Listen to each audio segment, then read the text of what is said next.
It's that time of year again, time to vote.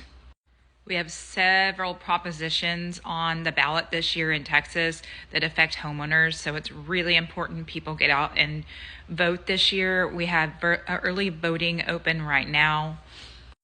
If you go and vote early in your county, you can vote at any polling location, but if you wait till Election Day, which this year is November 7th, then you have to vote at your poll. So some crazy statistics for the 2020 general election for Montgomery County, Texas. The Woodlands area, 76% of registered voters voted. In the Conroe area, 67% of registered voters voted. And then the Porter New Caney area, only 38% of registered voters turned up. This year in the East Montgomery County side, not only do we have the propositions for the state, but we also have school board elections up for voting. So I'm going to read a little bit about a couple of the propositions that are on the ballot this year. There's a total of 15 propositions.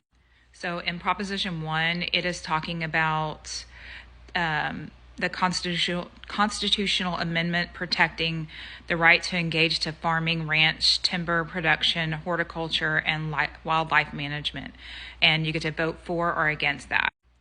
Here on Proposition 2, the constitutional amendment authorizing a local option exemption for ad valorem taxation by a county or municipality of all or part of the appraised value of real property used to operate a child care facility. And that, again, that's a for or against. Proposition 3 is not really it could be property as well, but it's pretty important.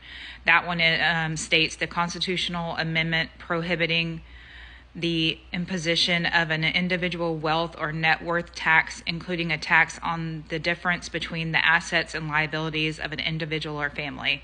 And again, that's for or against. Proposition 4 is pretty important for property owners in the state of Texas.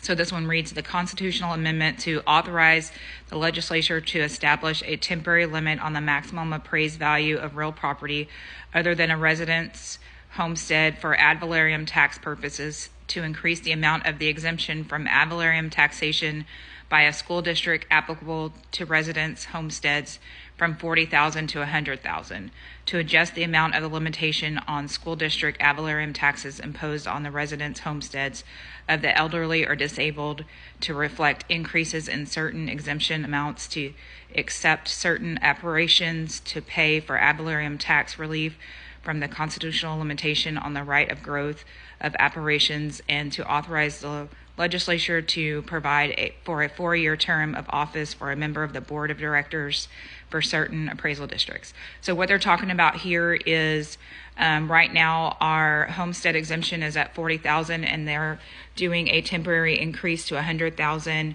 and then also giving relief to property owners who do not have a homestead. So if somebody owned maybe a rental property, and then also extra exemptions for anyone over the age of 65. So that one alone is very, very, very important for property owners in the state of Texas. On Proposition 6, they're talking about creating the Texas Water Fund to assist with financing water projects in the state. There's a for or against on that. Proposition number 7 affects property owners as well. That one is talking about creation of a Texas Energy Fund to support the construction, maintenance, modernization, and operation of electric generating facilities, and that's for or against on there as well. Number 8 also affects property owners, and this one is about creating the Broadband Infrastructure Fund to expand high-speed broadband access and assist in the financing of connectivity projects, pretty much bringing broadband to rural areas in the state of Texas. Number 9 is important for teachers and retired teachers. This one is the constitutional amendment authorizing the 88th legislature to provide a cost of living adjustment to certain retired teachers in the retirement system of Texas. And that's for or against. So that one's pretty important as well. So there's a couple of other propositions in the ballot and then of course school board positions, and then also I know Cleveland ISD, which is not in Montgomery County but in Liberty County right next to us, they are going up for bond again for school as well.